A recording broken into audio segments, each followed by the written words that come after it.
아침 저녁으로 쌀쌀한 11월입니다. 라디오 서울과 함께 언제나 여유와 따뜻함을 가지시길 바랍니다. 강혜신의 오늘의 미국.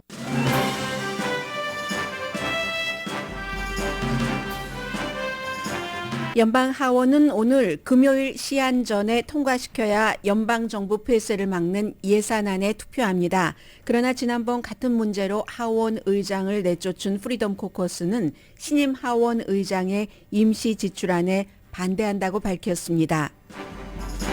공화당 하원은 대통령부터 장관까지 민주당 정치인 탄핵에 집중하고 있습니다.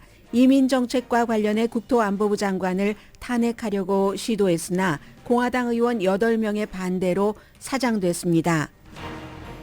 의사당 경찰은 오늘 대규모 친이스라엘 시위에 대비해 보안을 강화했습니다. 내셔널몰에서 열릴 친이스라엘 시위 연설자에는 척 슈머 민주당 상원 대표, 마이크 존슨 공화당 하원 의장, 이스라엘 대통령 등이 포함됐습니다. 친팔레스타인 시위에서 연설한 뒤 동료들로부터 견책당한 유일한 팔레스타인계 연방 하원 의원 라시다 트라이브는 아랍계와 이스라엘계 양쪽으로부터 비난을 받다 의석을 잃을 가능성도 있습니다. 연방교육부는 학교에서 반무슬림, 반유대인 사태를 막기 위한 방안을 발표했습니다. 이스라엘은 하마스의 본거지라고 주장하는 가자지구 병원 밖에서 전투 중입니다.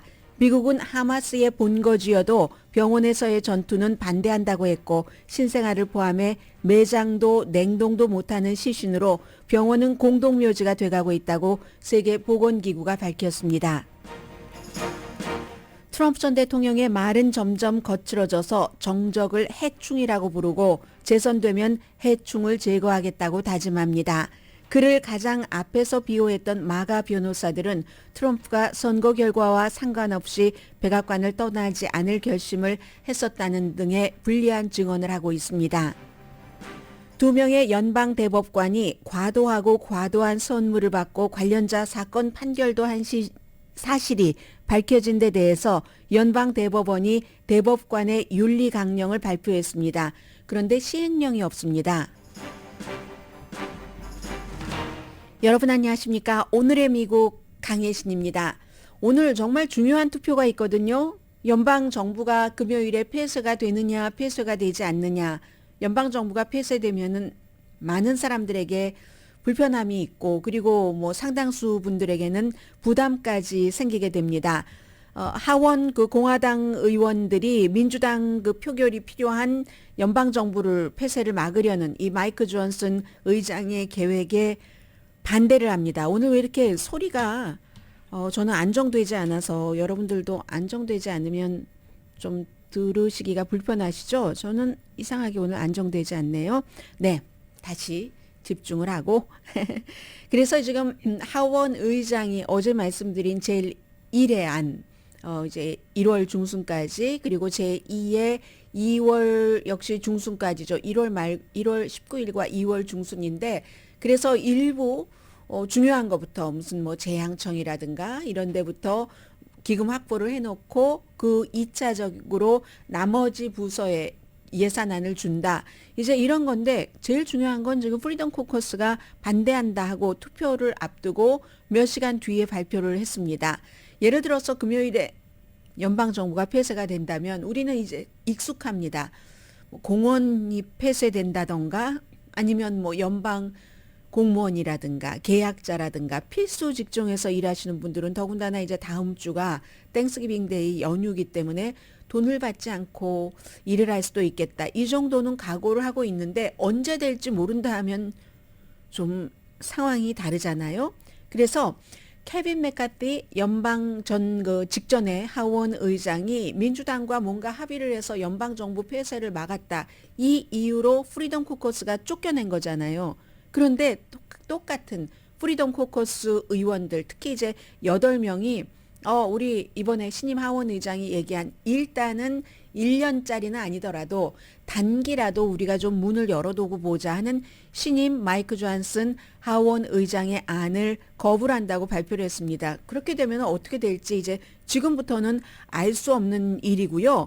그래서 지금부터 봐야지 될 사람들이 여러 사람입니다. 기본적으로는 이제 하원 의장이고요. 마이크 존슨 하원 의장이고 어젯밤에도 열심히 프리덤 코커스를 포함한 공화당 의원들을 만족시키기 위해서 설득시키기 위해서 여러 가지 일을 하던데 결국은 설득시키지 못한 것 같고요. 칩 로이와 프리덤 코커스, 칩 로이가 텍사스가 지역구고 이 사람이 이제 프리덤 코커스 텍사스를 대표하는 사람이고 텍사스의 프리덤 코커스 소속이 많습니다. 프리덤 코커스가 2015년도에 만들어져서 모든 걸 다 갈아엎어야지 된다. 지금의 이 워싱턴은 안 돼 하면서 갈아엎으려면 새로운 사람이 나와야지 돼 하고 트럼프 전 대통령을 전폭적으로 지지를 했는데 특히 이제 텍사스의 칩 로이가 굉장한 영향력을 갖고 있는데 이 사람은 역시 텍사스인 테드 크루즈라는 공화당의 티파리 출신의 연방 상원 의원의 비서실장부터 출발한 사람입니다. 그래서 지금은 이제 본인이 연방 하원 의원이 돼서 프리덤 코커스에서 활발하게 활동을 하고 있는데 이 칩 로이라는 프리덤 코커스 멤버는 본인을 지금 민주당에서 가장 좌측이다 하면은 젊은 알렉산드리아 오카시오 콜테스라는 뉴욕이 지역구인 연방 하원 의원을 꼽잖아요. 칩 로이는 나는 공화당의 그 오카시오 콜테스, 알렉산드리아 오카시오 콜테스 버전이야. 가장 우측에 있다. 이런 말을 하는 거죠. 그 사람이 지금 안 된다. 너무 지금 정부가 돈을 많이 쓰고 있어. 라고 하면서 폐쇄하는 것이 정부의 그 지출을 줄이는 데에 필요하다면 우린 폐쇄 좋아. 어쩌면 그 폐쇄를 즐길지도 모르겠습니다. 모든 것을 다 뭉쳐서 오히려 연방정부가 없는 게 낫다라고도 얘기하는 사람들이 프리덤 코커스의 그 극단성을 가진 멤버들이기 때문에 폐쇄되는 거 아무렇지도 않아 합니다. 그래서 지금 심지어 정부가 해롭다고 하니까 프리덤 코커스 반대한다고 했고 어떻게 될지 모르겠어요. 그리고 또 봐야지 될 세 번째 그룹이 바이든과 민주당입니다. 민주당은 연방정부가 폐쇄되는 건 순전히 공화당 탓이야. 그래. 유권자들이 정부가 폐쇄되고 오래되면은 좋아하나 보자. 뭐 이런 식으로 전부 그 공화당에게 탓을 돌리고 뭐 어느 정도 일리가 있는 얘기이기도 하고요. 그러는 데 비해서 이제 바이든 대통령 그 지금 백악관 측은 더 공화당이 이 문제를 해결을 해야지 된다라고 얘기를 하고 있고 바이든 대통령도 공화당을 비난을 합니다. 비난을 하고 그러나 이제 연방정부 폐쇄가 계속되면은 꼭 공화당만 비난받는 것도 아니에요. 결국은 제일 위에 책임자는 바이든 대통령이기 때문에 또 봐야지 되는 사람이 미치 매코넬 공화당의 상원 원내대표와 상원입니다. 상원은 하원과 달리 프리덤 코커스 등의 아주 그 극단적인 그룹과는 달리 국가를 좀 살려야 된다. 그리고 미치 매코넬처럼 정치에도 호련한 사람은 이 결과가 어떻게 흘러갈지 다 압니다. 그래? 이것을 연방정부가 폐쇄하도록 해서 지출안을 통과시켜 주지 않으면 결국은 우리 정치인들이 피해를 하는 걸 너무 많이 겪었기 때문에 아는 사람입니다.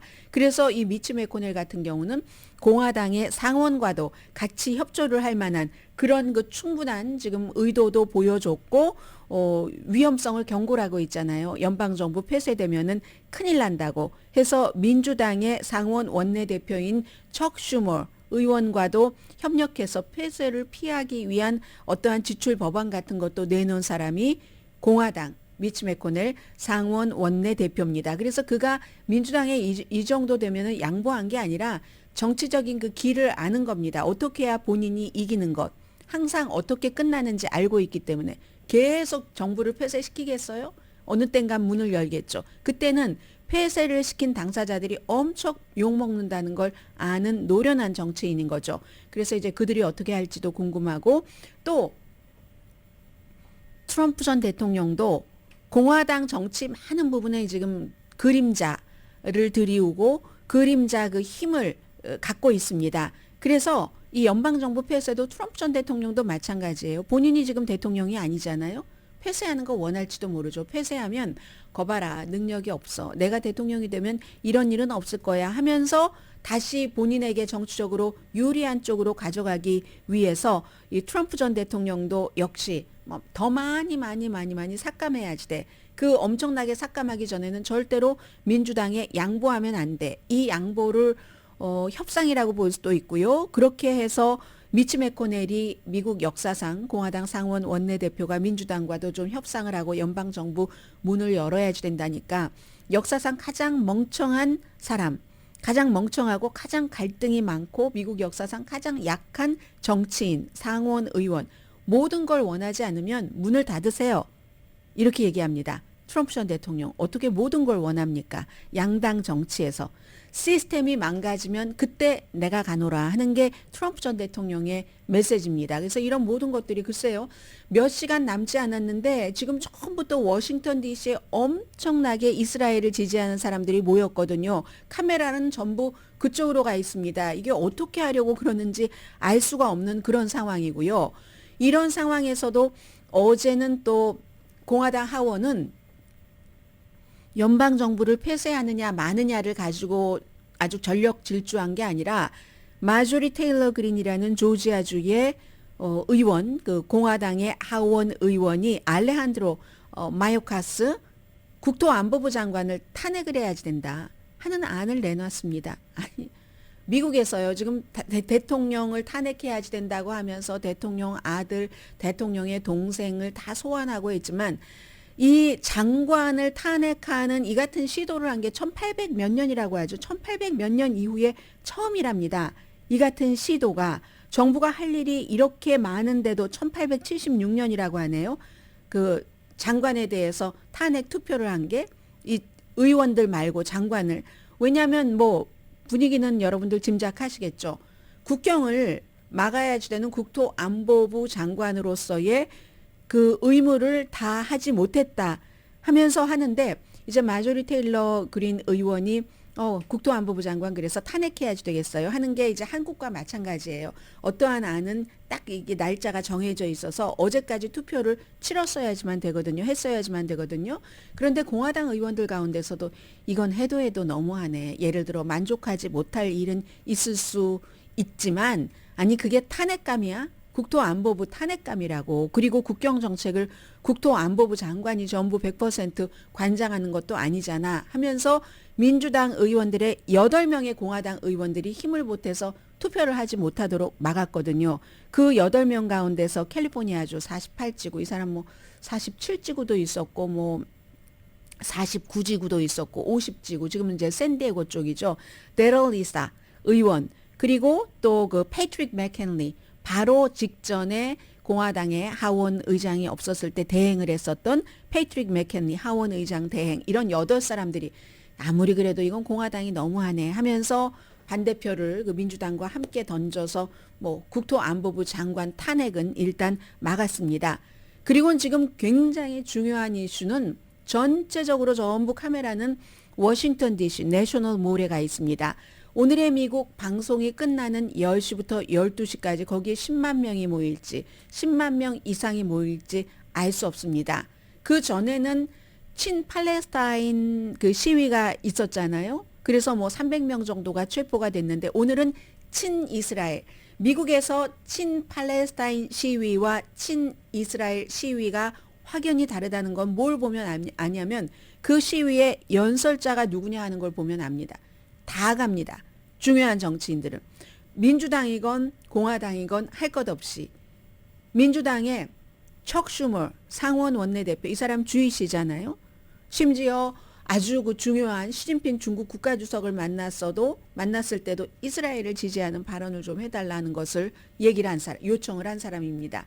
그리고 또 누가 있나요? 민주당의 하킴 제프리스 하원 대표, 공화당의 신임 하원 의장 마이크 존슨은 친친 이스라엘입니다. 이 사람의 종교적인 배경이 굉장히 복음주의, 근본주의이기 때문에 심지어 하나님이 창조하신 이 모든 전 세계를 하나님이 관장하시는데 무슨 인간이 만들어낸 기후변화야 하는 사람이기 때문에 그 성경적인 구조를 가진 머리와 마음으로는 친이스라엘일 수밖에 없습니다.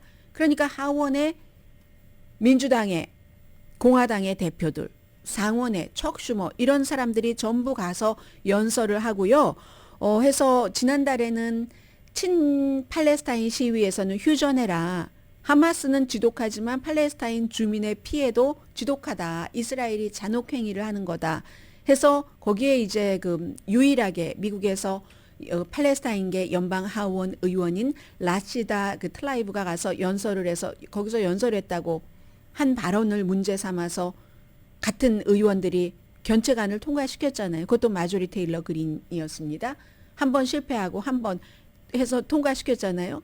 오늘 친이스라엘 시위에 나가서 연설을 하는 척 슈머라든가 마이크 존슨 하원 의장이라든가 하킴 제프리스 민주당의 하원 원내대표를 견책해야 된다고 하는 의원이 있을까요? 없습니다. I'm sure. 없습니다. 그래서 지금 메트로폴리탄 경찰국이 이제 시위대들이 뭐 행진은 안 하는 것 같아요. 그러나 굉장히 많은 사람이 이스라엘을 지지한다. 이스라엘이 하는 모든 일을 지지한다. 하는 그 같은 행진을 하기 때문에 굉장히 지금 의사당의 경찰이라든가 워싱턴 DC의 경찰들이 지금 딱 그 주목하고 있고요. 그리고 여기는 아이작 헤르조그 이스라엘 대통령도 아마 이제 비디오로 연설을 하겠죠. 이 그 헤르조그 이스라엘 대통령은 가자 지구에 무슨 인도주의적인 차원의 어려움이 있느냐 하나도 없어. 하나도 없어. 세계 방방곡곡에 곳곳에 언론과 인터뷰에서 그렇게 거짓 주장을 하고 있는 인물입니다. 그런 정치인입니다. 그래서 그런 사람과 다 미국의 민주당, 공화당 정치인들이 합쳐서 이스라엘을 지지하는 대규모 오늘 연설 시위를 하고 있기 때문에 이게 너무 지금 중요하고요. 그런데 이제 그에 비해서 미시건이 지역구인 친팔레스타인 시위에 참석해서 연설을 했었던 라시다 틸라이브 같은 경우는 미시건에 유대계 유권자도 많고 아랍계 유권자도 많거든요. 아랍계는 아랍계 나름대로 조금 더하지. 유대계는 유대계 나름대로 아니 저거 뭐야? 우리 그 주이씨가 뭘 잘못했다고 하기 때문에 양쪽에서 어떻게 보면 표를 조금 잃어버릴 수도 있고요. 재선에서 떨어질 수도 있다고 하거든요. 이게 지금 미국의 분위기고 교육부가 바이든 대통령의 성명으로 발표가 됐는데 너무 학교에서 친이스라엘, 반이스라엘 그리고 또 유대계에 대한 어떠한 학생들 사이에서의 공격이라든가 아랍계에 대한 학생들 사이에서의 말로 되는 공격일 수도 있잖아요. 그런 공격에 대처하기 위한 방안을 발표를 했습니다. 반유대주의도 안 되고 반이슬람 혐오도 안 된다라고 얘기를 하면서 우리 행정부는 모호함 없이 반유대주의를 비난하고 또 반이슬람도 비난을 한다라고 얘기를 했습니다. 킨더가든부터 12학년까지 이거 대학교에서도 엄청 심한데요. 그래서 학교 교실이나 대학교까지 포함되네요. 캠퍼스에는 증오가 설 자리가 없다. 그래서 이제 서로의 얘기를 듣도록 상대방의 얘기 듣다가 화난다니까요. 싸운다니까요. 이런 일들을 아무튼 하고는 있다. 그러나 이게 어떻게 될지는 알 수 없는 거고 바이든 대통령도 마찬가지로 지금 바이든 대통령이 내일은 시진핑 주석을 만나고 어제 인도네시아 대통령을 만났고 온통 이 이슈가 이스라엘 하마스 전쟁이거든요. 게다 대고 다른 여러 가지 이슈들도 있고 바이든 대통령은 지금 무척 바쁘게 지금 일을 하고 있고요. 미국도 연방정부가 폐쇄되느냐 마느냐인데 그것보다도 오히려 친이스라엘 시위가 어떻게 마무리가 되는가? 거기에 어떤 정치인이 가서 어느 정도 강도로 얘기하는가? 이게 더 큰 뉴스가 돼버렸습니다.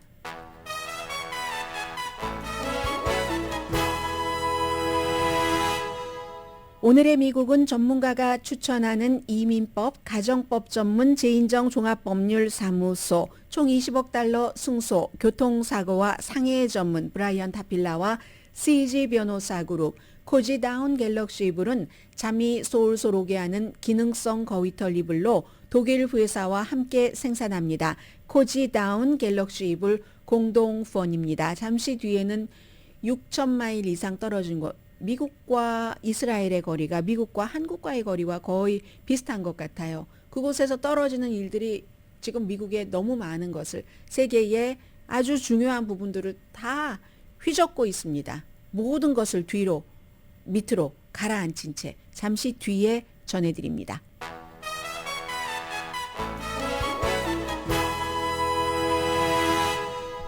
라디오 서울 방송 오늘의 미국 듣고 계십니다. 네, 미국 뭐 대학 캠퍼스나 직장, 워싱턴 DC 도시 이제 중간중간에 아주 막 다양한 전선에서 이스라엘 하마스 전쟁에 관한 모든 것들이 결국은 이스라엘 팔레스타인 분쟁이잖아요. 크게 말하면 75년 동안에 막 끌어오르고 있습니다. 지금 그 긴장과 6천 마일 넘는 곳에서 생겨서 여기까지 날아오는 뭐 낙진 같은 것이라고 할까요? 그런 것들. 지금 뭐 이스라엘 사람들에 대한 그 혐오 범죄도 있지만 무슬림에 대한 그런 그 혐오 범죄도 굉장히 많답니다. 10월 7일부터 11월 4일까지 미국 이슬람 관계 위원회에 따르면 Council on American Islamic Relations에 따르면 그 정도 1,300건 정도 우리 이런 일이 있었다고 보고된 것만 지난해보다 216% 같은 기관에서 발표한 것이 늘어난 수치랍니다. 이건 이제 학교뿐만이 아니라 무슨 사원이라든가 종교단체에서도 마찬가지고 위협을 많이 받았다는 겁니다. 예를 들면 히잡 쓴 그 소말리아 출신의 여성이 미네소타주에서 주유소에서 뭐 칼로 공격을 당했다던가, 콜로라도주에 있는 팔레스타인 가족이 뭐 여러 차례 뭐 살해 위협을 받는다던가, 한 남자가 팔레스타인에 대해서 막 그 흉한 말을 하고 나서 오하이오주에서, 그리고 이제 자전거를 타고 시위대를 치기 위해서 자동차가 아니라 뭐 방향을 틀었다던가, 심지어는 6살짜리 소년 넌 팔레스타인은 죽어야지 돼 하면서 랜드로드에 의해서 숨졌잖아요. 20몇 번 칼로 찔러서. 그래서 지금 미국의 무슬림들은 2015년도에 트럼프 전 대통령이 후보였었을 때 뭐 무슬림을 나라에 들어오지 못하게 하겠어. 그리고 실제로 나중에 약간 집행하기도 했었고요. 그런 발표 이후에 가장 큰 두려움, 혐오에 처해 있다. 그러니까 여기서 정치인들, 지도자들, 기업 사람들, 언론 다 이걸 얘기를 좀 해줘야 된다. 왜 이스라엘을 위해서만 얘기를 하는가. 하버드 대학교 동문 가운데 1,600명 정도가 나 더 이상 기부 안 해. 이스라엘에 대해서 반대하는 그런 말을 하는 학생들을 왜 가만히 내버려도 하잖아요. 그에 비해서 이렇게 좀 이슬람 혐오에 대한 그런 그 강력한 힘은 좀 부족한 게 사실입니다. 이건 여러분들께서 다 짐작하시는 그대로이고요. 뭐 반유대주의 이것도 안 된다라고 누구나 다 그렇게 생각을 해죠. 역시 유대인 옹호단체인 반명예훼손연맹, 여기도 전쟁이 시작되고 나서 반유대인에 관한 여러 가지 행위도 크게 늘어났다라고 얘기를 합니다. 지금 하이라이트는 알시파 병원입니다. 가자 지구라는 긴 그곳에서 특히 이제 북쪽에 있는 이 병원에서, 병원 밖에서 막 전투가 이어진다고 하거든요. 이스라엘이 민간인 희생 없이 하마스를 제거하는 것은 불가능하다는 것은 처음부터 누구나 알고 있었던 일이고, 문제는 얼만큼의 희생이냐, 전쟁에도 어떠한 그 뭐 비례 이런 것이 있으니까 그런 건데, 지금 이제 프랑스 대통령에 이어서 영국 총리도 하마스 잡는다고 이 정도의 민간인 희생은 아니다. 휴전해라라고 얘기를 했거든요. 데이빗 카메룬 전 총리를 외무장관으로 다시 그 자리에 임명한 것도 이것과 연관이 있습니다. 그 전에 외무장관이 런던에서 막 시위가 있는데 유럽은 아무래도 친팔레스타인보다는 친이스라엘이 많잖아요. 그런데 그 런던의 경찰이 친팔레스타인 시위대에 좀 친절하게 했다고 그 런던의 외무장관이 엄청 욕했습니다. 그 경찰 병력을. 그리고 나서 리시 수낙 영국 총리가 이 데이빗 카메룬을, 그 사람을 리플레이스먼트 한 거거든요. 이 정도로 당장 휴전해라까지 지금 얘기가 나오고요. 결국은 이제 이스라엘은 절충을 해야지 된다는 건데, 무력을 너무 많이 써서도 안 되고 무력을 너무 적게 써서도 안 되고, 적게 쓰면은 이스라엘 국민 보호라는 국가로서의 어떤 그 의무와 권리를 하지 못하는 것이고 너무 많이 쓰면 그 우리의 국민들을 보호한다는 것을 앞세워서 다른 나라도 아니죠. 팔레스타인은 그 다른 팔레스타인인을 너무 희생한다 하는 여론이 너무 강해져서 여론을 받지 못하면 이스라엘이 전쟁에 이기고도 지는 셈이 되고 이미 이기기는 거의 불가능해 보이는 그런 전쟁인 것처럼 보이고요. 미국이 절충안을 원하는 거잖아요. 하마스는 잡되 팔레스타인 희생은 최소화해라. 근데 여기에 대해서 누구도 답을 주지 못하는 겁니다.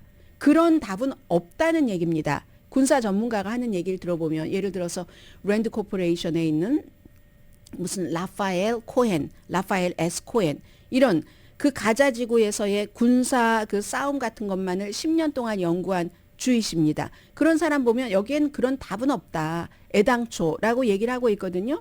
그리고 이제 이 병원이 지금 중점 그 포커스를 쫙 받고 있는데 이 알시파 병원이 하마스가 이 병원을 이용하고 있다는 증거는 많습니다. 이스라엘이 주장하기 전에도 미국도 그것을 인정을 했고 무슨 뭐 국제 엠니스티도 이 하마스가 알시파 병원에서 뭔가를 하고 있다는 뉴욕타임스 기자도 민간복을 입은 하마스가 그 병원 주변을 드나드는 것 또 봤다고 하고 이스라엘은 아예 녹음된 테이프과 거기서 그 안에서 무슨 뭐 사람을 고문을 했다는 증거 같은 걸 보여주잖아요. 그리고 무슨 뭐 시신을 강아지가 뭐 뜯어 먹는다던가요. 개가, 떡이. 근데 왜 그러면 고문을 했는가? 이스라엘에 동조했다고. 하마스가 잡아들인 팔레스타인 사람을 고문한 흔적이 있다고 이스라엘이 보여줍니다. 물론 하마스는 저거 가짜다라고 얘기를 하고 있지만 미국도 마찬가지로 무슨 그 아래 뭐 터널이 있다던가 하마스가 뭔가 그 병원을 이용하고 있다는 것을 인정을 합니다. 하마스는 물론 부정을 하지만 병원 관계자들도 부정을 하지만 뭐 병원 관계자들 가운데서 하마스에 동조할 수도 있겠죠. 이스라엘이 팔레스타인을 이렇게 힘들게 하니까 안 되겠다라고 생각하면서 그런 사람도 분명히 있을 겁니다. 그래서 누구의 주장이 얼만큼 맞는지는 모르지만 분명하게 정황상으로 보면 하마스가 병원이나 사원이나 민간인 집이나 학교를 딱 이용하는 것은 맞습니다. 그들에겐 그게 가장 큰 무기이기 때문에. 그런데 그렇다 할지라도 국제법이나 이런 것을 보면은 전쟁법 해석하기에 따라서 다를 수도 있지만 민간인이 있는 거 뻔히 알면서 몇만 명이 그 병원에 있는 것을 뻔히 알면서 공습을 하고 거기서 지상 전투전이 벌어지면 저 사람들이 다 어떻게 되는가. 그러한 것들을 알면서도 그렇게 하면 그건 전쟁법 위반이라는 생각이 다수의 생각으로 보여집니다. 심지어 임마누엘 마크롱도 저건 아니지. 저렇게 많은 베이비와 저렇게 많은 레이디가 왜 숨져야지 돼? 라고 얘기를 하고 있잖아요. 지금 거기서 이스라엘이 딜레마에 있는 겁니다. 미국도 뭐 병원 주변에 그럼 더 많은 지상군을 투입을 하는데 지상군을 투입하고 민간인은 다치지 말게 하라는데 이게 말이 됩니까? 말이 안 되잖아요. 그래서 바이든 대통령도 결국은 어제 병원은 보호돼야지 된다.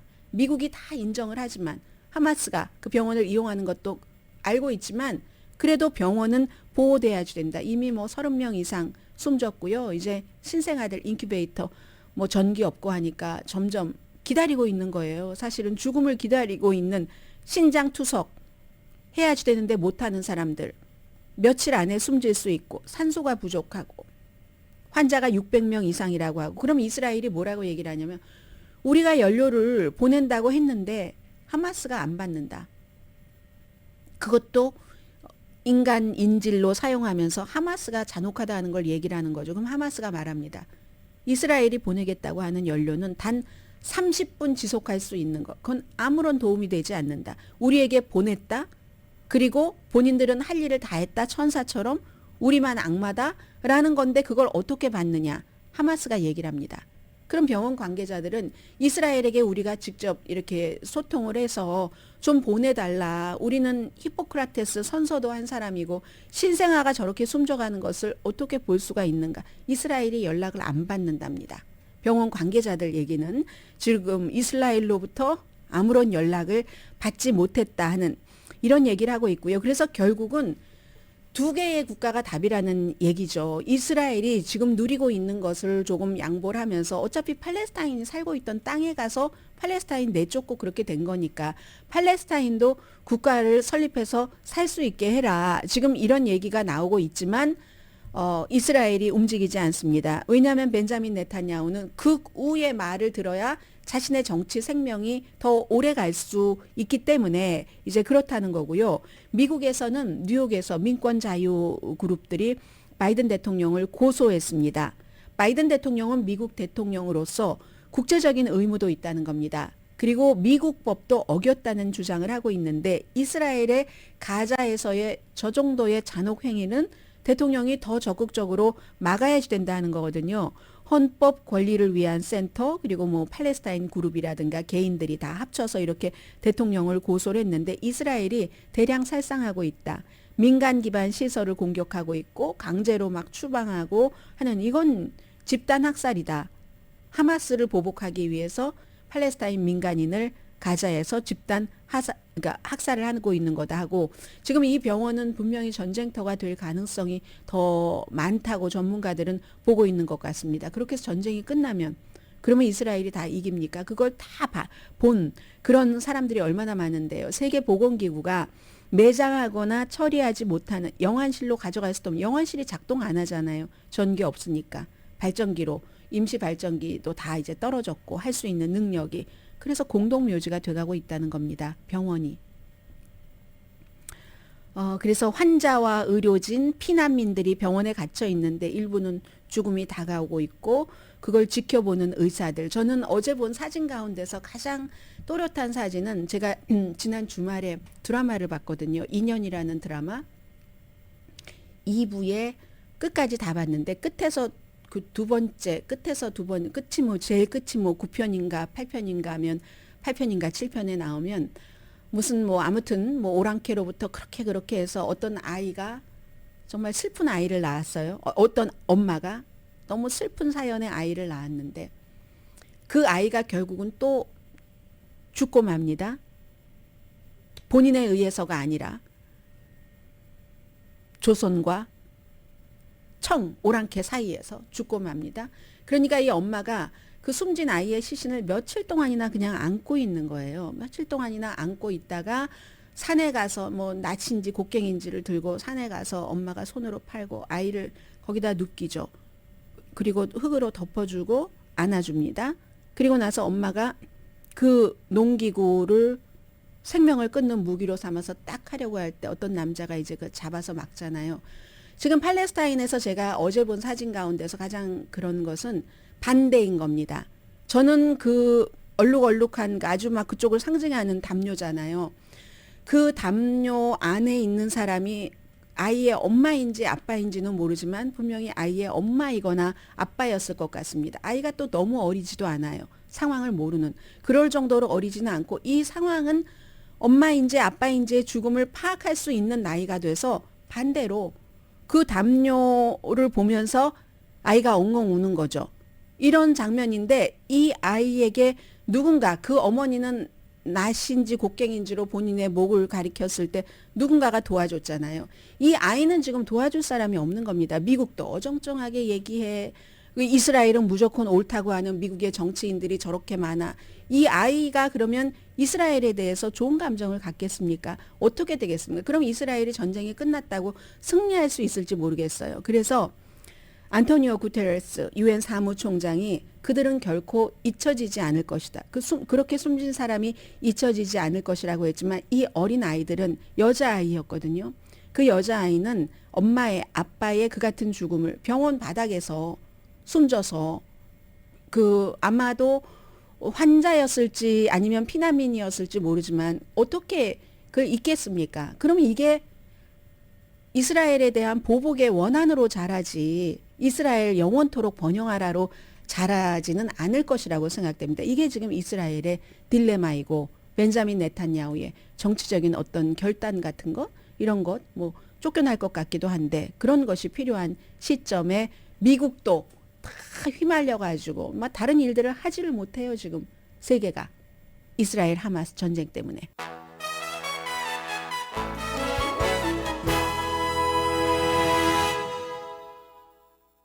라디오 서울 방송 오늘의 미국 듣고 계십니다. 이 바이든 대통령과 시진핑 중국 국가주석의 미팅이 하도 중요하다 보니까 날마다 뭐 보도가 나오긴 하는데 새로운 건 없습니다.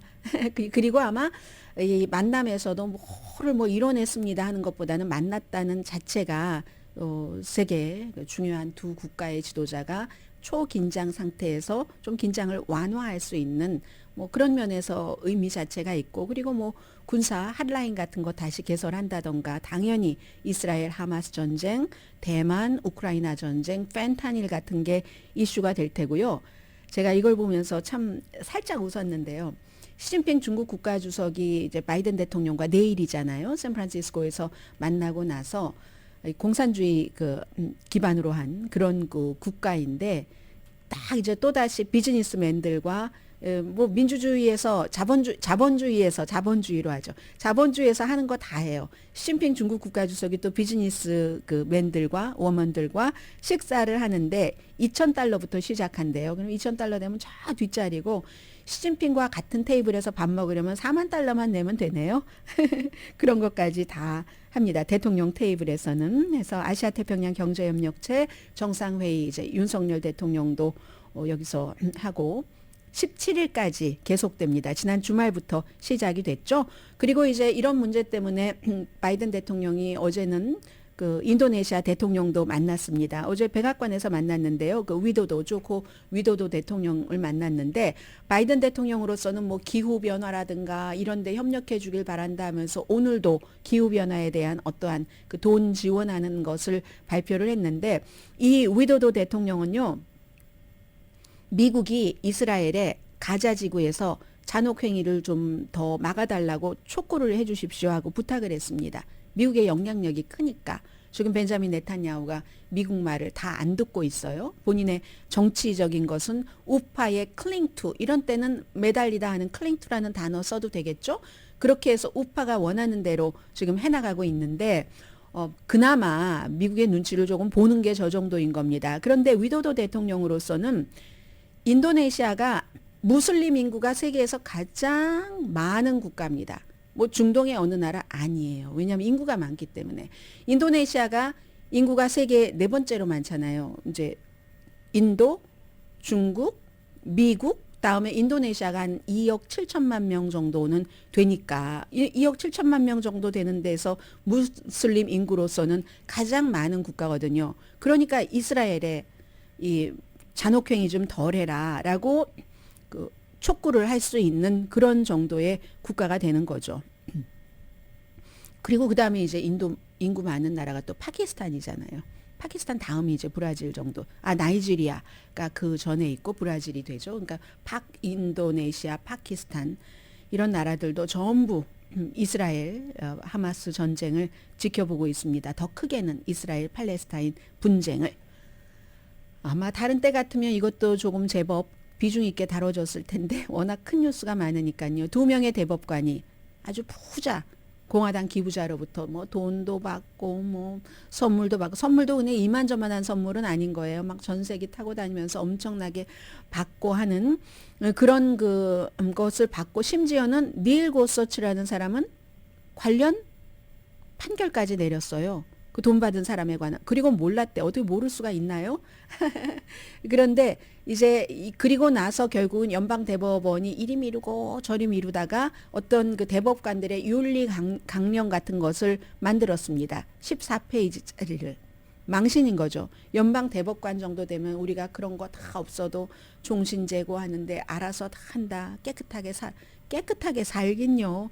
그리고도 또 가장 보수적인 것을 표방하는 클래런스 토마스와 닐 고서치란 이 두 사람에 의해서 리퍼블리카라는 그런 매체가 다 이제 추적을 해서 보도를 한 뒤에 생긴 건데, 결국은 모든 활동에서 부적절함과 부적절해 보이는 모습은 우리는 피해야지 된다. 가족 그 밖에 여러 관계로 인해서 맺어진 그런 사람들에서 뭐를 받고 하는 이런 행위가 나의 그 판결 같은 데 영향을 미치지 않도록 하고, 그런 그 이해관계가 있는 경우는 사건에서 물러나야지 된다. 그러면서도요, 지금까지 우리를 오해하는데, 이건 오해다라고 하는데, 뭐 사실이 드러났는데, 오해는 무슨 오해예요? 이해죠. 이해고, 우리는 모든 다른 그 법 전문가들과는 달리 어떤 윤리 규칙에서도 구속받지 않는다고 생각을 하시는 것 같은데, 오해입니다. 라고 했습니다. 본인들이 그렇게 행동을 했었어야죠. 아무튼 다만, 그럼 그걸 어떻게 벌할 건데, 어떻게 시행할 건데, 시행령이 없습니다. 여전히 본인들이 알아서 하시겠다는 얘기입니다.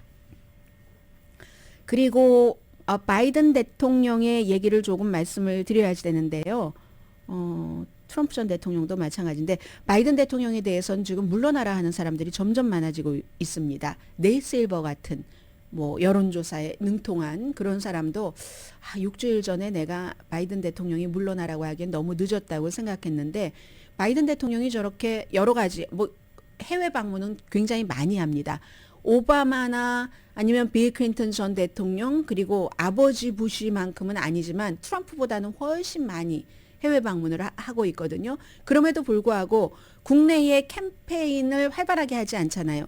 활발하게 할 수 없다면 그는 물러나야 된다. 지금이라도. 네이 실버 같은 사람도 그런 얘기를 지금 많이 하고 있고요. 트럼프 전 대통령에 대해서는 잠시 뒤에 말씀드립니다.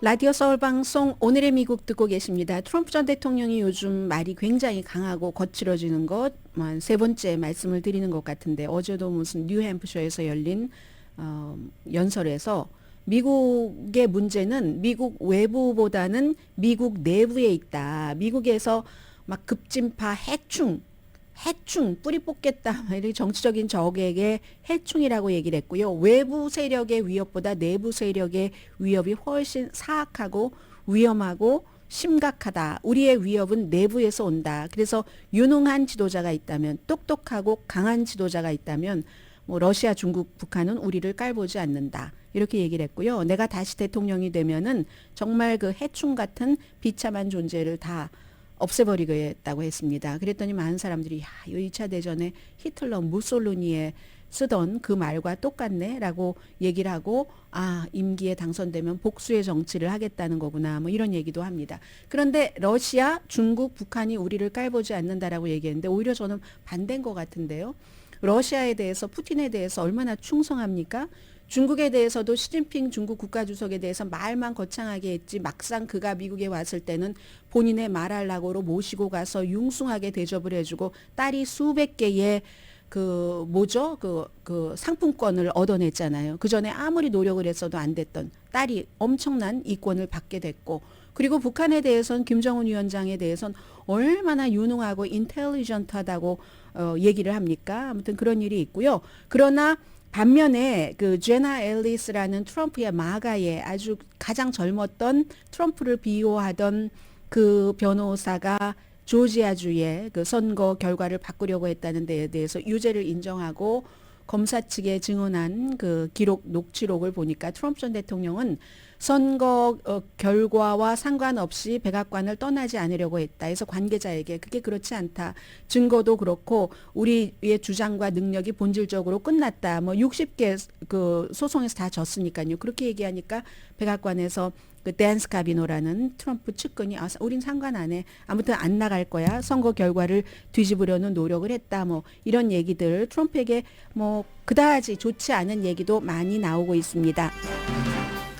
오늘의 미국은 전문가가 추천하는 이민법, 가정법 전문 제인정 종합법률사무소, 총 20억 달러 승소, 교통사고와 상해 전문 브라이언 타필라와 CG 변호사 그룹, 코지다운 갤럭시 이불은 잠이 솔솔 오게 하는 기능성 거위털 이불로 독일 회사와 함께 생산합니다. 코지다운 갤럭시 이불 공동 후원이었습니다. 10시에 좋은 아침, 좋은 하루 방송됩니다.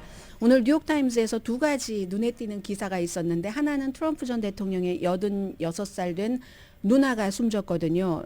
심장질환이었던 것 같다고 하고, 트럼프 전 대통령과 친했는데 한번 그 책에서, 다른 조카가 쓴 책에서 트럼프를 원칙도 없고 그냥 엉망진창이야 이런 식으로 얘기했다는 그 누나가 숨졌다는 얘기와, 또 하나는 참 인생은 이래서요. 그 오기슈트 툴무슈라는 프렌치의 그 페인터가 그린 그림인데 1866년인데요. 신부가 친구들도 옆에 이렇게 있는데 예쁘게 차려입고 확 노려보는 거예요. 뭔가 자신의 결혼이 너무 화난 거예요. 그런 그림을 1866년도에 그린 이 두 가지가 저한테는 눈에 띄었었고요. 지금까지 주목받지 못했는데 틱톡 때문에 주목받았답니다. 자, 좋은 화요일 보내시고요. 강혜신이었습니다.